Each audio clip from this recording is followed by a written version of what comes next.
Friends, welcome back to my channel. Last వీడియోలో మనం AP high court నుంచి వచ్చిన నోటిఫికేషన్లో జూనియర్ అసిస్టెంట్కి సంబంధించిన ఎన్ని ఖాళీలు ఉన్నాయి, పోస్టులు ఎన్ని ఉన్నాయి, ఏ డిస్టిక్ ఎన్ని పోస్టులు ఉన్నాయో వివరంగా చూసాం కదండి. సో ఎవరైనా చూడకపోతే నేను ఐకార్ట్లో మెన్షన్ చేస్తాను, ఆర్ మీరు నా ఛానల్లోకి వెళ్ళైనా చూడొచ్చు. ఓకేనా? సో ఇప్పుడైతే ఏపీ హైకోర్టు 2025 నోటిఫికేషన్లో అసలు సిలబస్ ఏంటి, జూనియర్ అసిస్టెంట్ దానికి సిలబస్ ఏంటో చూద్దాం. సో సిలబస్ అండి, మనకి సిలబస్ వచ్చేసి general English and general knowledge ఈ టూనే ఉంటుంది. మ్యాక్సిమం నాకు తెలిసి అన్నిటికీ ఇదే సిలబసే ఉంటుందండి, అన్ని ఎగ్జామ్స్కి కూడా. సో ఒకసారి చెక్ చేసుకోండి. బట్ జూనియర్ అసిస్టెంట్ దానికైతే ఇదే సిలబస్ ఉంటుందండి పక్కాగా. మ్యాక్సిమం అన్ని పోస్టులకి ఇదే ఉంటుందని నేను అనుకుంటున్నాను, ఒకసారి చెక్ చేయండి. ఓకేనా? So general English and general knowledge. General English 40 marks, each one carries 40 questions. each question carries 1 mark, so 40 questions 40 marks. General knowledge అండి, జనరల్ నాలెడ్జ్ అయితే 40 క్వశ్చన్స్ 40 మార్క్స్ ఉంటాయి. సో ఇప్పుడైతే మనం జనరల్ ఇంగ్లీష్ గురించి డిస్కషన్ చేద్దాం. General knowledge అనేది next వీడియోలో నేను మీకు ఇన్ఫర్మేషన్ ఇస్తానండి. సో ఇప్పుడైతే general English 40 questions, each one carries 1 marks 40 marks. So ఈ జనరల్ ఇంగ్లీష్లో మనకి ఇంగ్లీష్ గ్రామర్ ప్లస్ వొకాబులరీ ఉంటుందండి.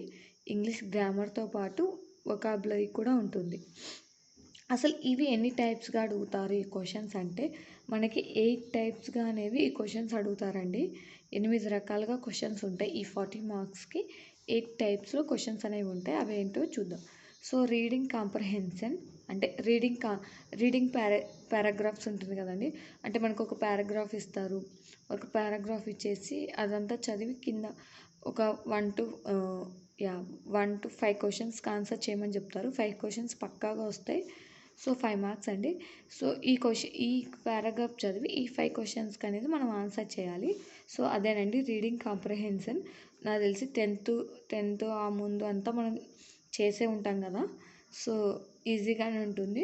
బట్ మీరేం చేయాలంటే మీరు డైలీ కొంచెం చదువుతూ ఉండాలండి. పారాగ్రాఫ్స్కి సంబంధించి ప్రీవియస్ ఇయర్ పారాగ్రాఫ్స్ ఏవి ఇచ్చారో చూసుకొని దానికి రిలేటెడ్వి ప్రాక్టీస్ చేస్తూ ఉండండి.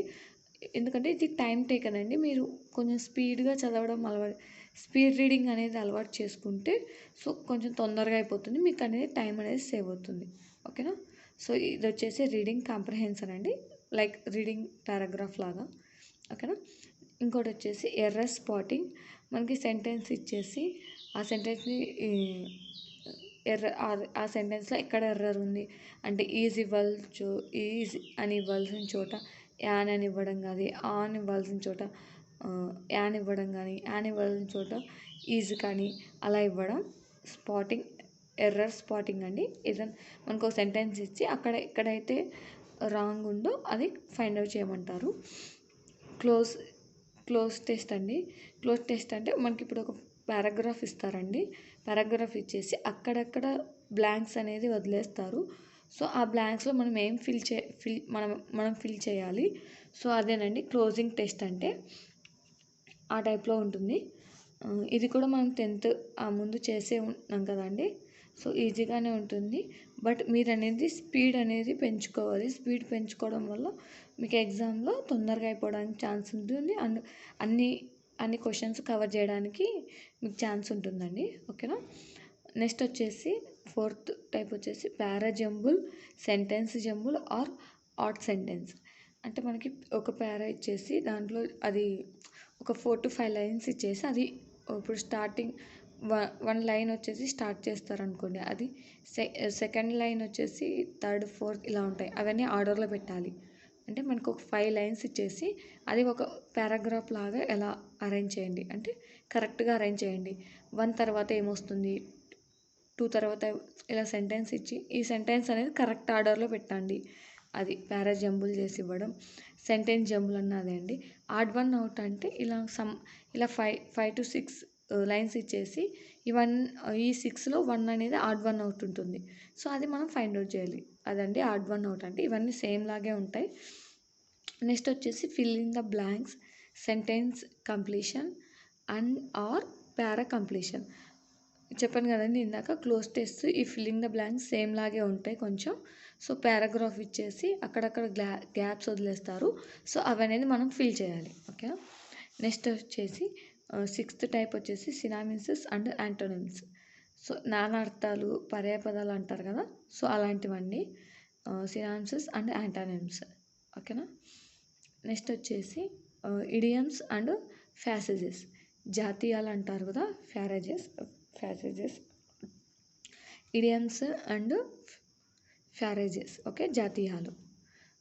8th టైప్ వచ్చేసి వన్ వర్డ్ సబ్స్టిట్యూషన్. అంటే ఇప్పుడు మనకు ఒక పెద్ద లైన్ ఇస్తారండి. అంటే లైక్ ఒక అతనికి 100 years ఏజ్ ఉంది అనే దానికి దీనికి వన్ వర్డ్లో చెప్పాలి అంటే అతని సీనియర్ ఇప్పుడు 60 అబౌవ్ ఉన్నాయంటే సీనియర్ సిటిజన్, సూపర్ సీనియర్ ఇలా అంటారు కదా, సో దాన్ని వన్ వర్డ్ సబ్స్టిట్యూషన్ లాగా చెప్పొచ్చు. ఓకేనా. సో ఇవి కూడా ఈజీ అండి, బట్ మనం అనేది ప్రాక్టీస్ చేయాలి. ఈ ఉన్నాయి యాంటోనిమ్స్, సినానిమ్స్, యాంటీనిమ్స్, ఇడియమ్స్ ఇవన్నీ ఏం చేయాలంటే వన్ వర్డ్ సబ్స్టిట్యూషన్ ఇవన్నీ ఏం చేయాలంటే మీరు బాగా ప్రాక్టీస్ చేస్తే ఈజీ అండి, చాలా ఈజీగా అయిపోతుంది. లైక్ మీరు ప్రీవియస్ ఇయర్ క్వశ్చన్ పేపర్స్ చూస్తే మీకు ఒక ఐడియా వస్తుంది. ఎవరికైనా దొరికితే చెక్ చేయండి. ఓకేనా. సో మనం బాగా ఫుల్గా స్కోర్ చేయగలం అనే టాపిక్స్ ఏంటో చూద్దాం. అండ్ ఇంపార్టెంట్ టాపిక్స్ అని కూడా అనుకోవచ్చు, బట్ ఇదంతా చాలా ఈజీ అనండి. మీరు కరెక్ట్గా ఈ English grammar and vocabulary develop చేసుకుంటే మీకు 40కి వచ్చే ఛాన్స్ ఉంది. అట్లీస్ట్ 40కి 38, 36 మార్క్స్ ఆ దగ్గరలో వచ్చే ఛాన్స్ ఉంటుందండి. సో మోస్ట్ ఇంపార్టెంట్ చూద్దాం. ఈజీగా స్కోర్ చేయగలిగేది ఏంటో చూద్దాం. ఓకేనా. రీడింగ్ కాంప్రహెన్సెస్ అనేది చాలా ఈజీ అండి, ఈజీగా స్కోర్ చేయొచ్చు. క్లోజ్ టెస్ట్ కూడా ఈజీగానే స్కోర్ చేయొచ్చు. పారాజంబుల్ కూడా ఈజీగానే స్కోర్ చేయొచ్చు. సినానిమ్స్, యాంటోనిమ్స్ కూడా ఈజీ క్లోజ్ చేసేయచ్చు. నాకు తెలిసి వన్ వర్డ్ సబ్స్టిట్యూషన్ కూడా ఈజీగానే స్కోర్ చేయొచ్చండి. మీకు ఈ synonyms and antonyms, idioms, one word substitutions ఇవి కావాలంటే చెప్పండి, మీకు అనేది నేను క్లాస్ చేయడానికి ట్రై చేస్తాను. ఓకేనా. సో ఇవి వచ్చేసి ఇంగ్లీష్ గ్రామర్కి సంబంధించిందండి, ఏపీ హైకోర్టుకి. మీకు వీటి గురించి క్లాసెస్, ఈ 3 గురించి క్లాసెస్ కావాలంటే నాకు కామెంట్ చేయండి, నేను చేయడానికి ట్రై చేస్తాను. ఓకేనా. సో ఇదేనండి ఇంగ్లీష్ గ్రామర్ యొక్క 40 మార్క్స్కి ఉన్న సిలబస్. మీకు ఇంకేమైనా డౌట్స్ ఉంటే కామెంట్ చేయండి. అలాగే మన వీడియో నచ్చినట్లయితే సబ్స్క్రైబ్ చేసుకోండి, వీడియోకి లైక్ చేయండి. మీ ఫ్రెండ్స్ ఎవరన్నా ఏపీ కోర్ట్ జాబ్స్కి ప్రిపేర్ అవుతున్నట్లయితే వాళ్ళతో షేర్ చేయండి. Okay, thank you for watching. అందరికీ ఆల్ ద బెస్ట్.